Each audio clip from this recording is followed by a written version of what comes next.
അപ്പോൾ ഇന്നില്ലേ ഒരു കല്യാണത്തിന് പോയ കഥയാണ്. ഇതാണ് കല്യാണച്ചക്കൻ.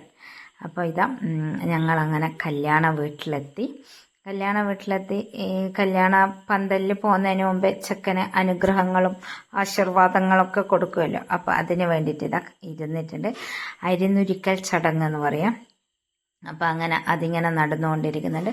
അപ്പോൾ ഇപ്പോൾ ഞാൻ ഡെയിലി ഒരു 3 വീഡിയോ ഇടാറുണ്ടായിരുന്നു. ഇപ്പോൾ കുറച്ച് ദിവസങ്ങളായി കുറച്ച് തിരക്കെല്ലാം കാരണം വീഡിയോ ഒന്നും ഇടാൻ പറ്റുന്നില്ല. അപ്പോൾ ഇതെല്ലാം കഴിഞ്ഞ് കുറച്ച് തിരക്കെല്ലാം ഉണ്ട്. അതെല്ലാം കഴിഞ്ഞ് വീണ്ടും ഞാൻ പൂർവാധികം ശക്തിയോടെ തിരിച്ചു വരുന്നതാണ്. അപ്പോൾ എല്ലാവരും എന്നെ ഒന്ന് സപ്പോർട്ട് ചെയ്യാനും ലൈക്ക് ചെയ്യാനും കമൻറ്റ് ചെയ്യാനും ഒന്നും മറക്കരുത്.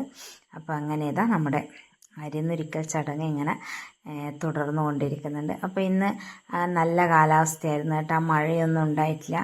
പിന്നെ അതുകൊണ്ട് തന്നെ അങ്ങനെ വലിയ എന്താ പറയുക ഒരു ആശ്വാസമുണ്ട് മഴയൊന്നും ഇല്ലാത്തതുകൊണ്ട്.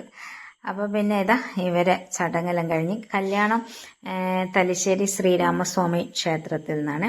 അങ്ങനെ കുറേ ആൾക്കാരൊന്നുമില്ല, കുറച്ച് ആൾക്കാർ മാത്രം പോയിട്ട് കല്യാണം കഴിഞ്ഞിട്ട് വരുന്നതാണ്. പിന്നെ വൈകുന്നേരം റിസപ്ഷൻ ഉണ്ട്. അതുകൊണ്ട് അങ്ങനെ കുറേ ആൾക്കാരൊന്നും ഇല്ലാതെ ചെറിയൊരു പരിപാടി. അങ്ങനെ നമ്മളിത് അമ്പലത്തിലെത്തി കേട്ടോ.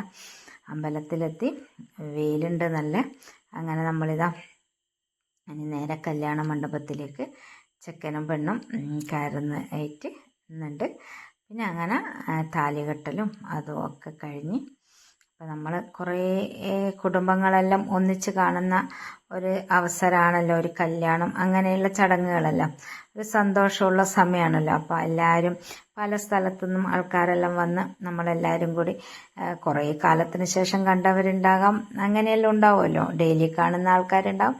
അങ്ങനെ എല്ലാവരും കൂടി കുറേ സമയം ഒന്നിച്ചിരുന്ന് വർത്താനെല്ലാം പറഞ്ഞ് അങ്ങനെ ഇത് താലികെട്ടലെല്ലാം നടന്നുകൊണ്ടിരിക്കുന്നുണ്ട് കേട്ടോ.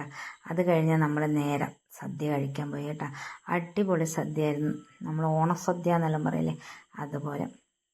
അപ്പോൾ എല്ലാവരും കൂടി ഇരുന്ന് ഭക്ഷണമെല്ലാം കഴിച്ച് പിന്നെ പായസം ഉണ്ടായിരുന്നു. 2 തരം പായസം, പാലട പായസവും പ്രഥമനും. അപ്പം ഞാൻ എന്ത് ചെയ്ത് പായസത്തിൽ പപ്പടവും പഴവും എല്ലാം കൂട്ടി മിക്സ് ചെയ്ത് പായസം കുടിച്ചിട്ട്. പായസം എനിക്കിങ്ങനെ ഇലയിൽ കുടിക്കാൻ ഭയങ്കര ഇഷ്ടമാണ്. ശബ്ദമൊന്നുമില്ല കേട്ടോ, ശബ്ദമെല്ലാം പോയിട്ടുള്ളത്. അതുകൊണ്ടാണ് വോയിസെല്ലാം ഇങ്ങനെ ഒരു ഒച്ചയടപ്പ് പോലെ ഉണ്ടാകുന്നത്. അപ്പോൾ അമ്പലക്കുളത്തിൽ നിറയെ മീനുണ്ട്. അത് കാണാൻ ഇവരെല്ലാം ഇങ്ങനെ നിന്നിട്ടുണ്ട്. അപ്പോൾ ഇത്രയുള്ളൂ. Bye by.